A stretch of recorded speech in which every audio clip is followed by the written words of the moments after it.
మాట చెప్తున్నాను, మీకు తెల్లవారుతోందంటే భయం పట్టుకుంటుంది. అమ్మ బాబోయ్ అంత పూజ చెయ్యాలి, టైం లేదు అని ఏదో ఒక పని ఉంటుంది. అలా కాకుండా మీరు స్వల్పమైన పూజ, వైదికంగా పరిపూర్ణత్వం ఉండే పూజ అలవాటు చేసుకున్నారనుకోండి, మీ పూజ మీకు బరువు అనిపించాలి. మీరు హాయిగా పూజ చేసుకుని వచ్చేస్తారు.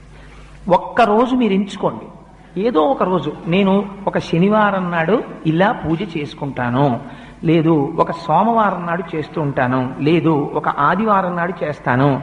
ఆ రోజు నియమం పెట్టేసుకోండి, నేను ఈ రోజు విశేషార్చన చేస్తాను అని నియమం పెట్టుకుంటే ఒకే ఒక్కరోజు, ఆ ఒక్కరోజు చేయడానికి మీ మనస్సు ఉరకలు వేస్తుంది.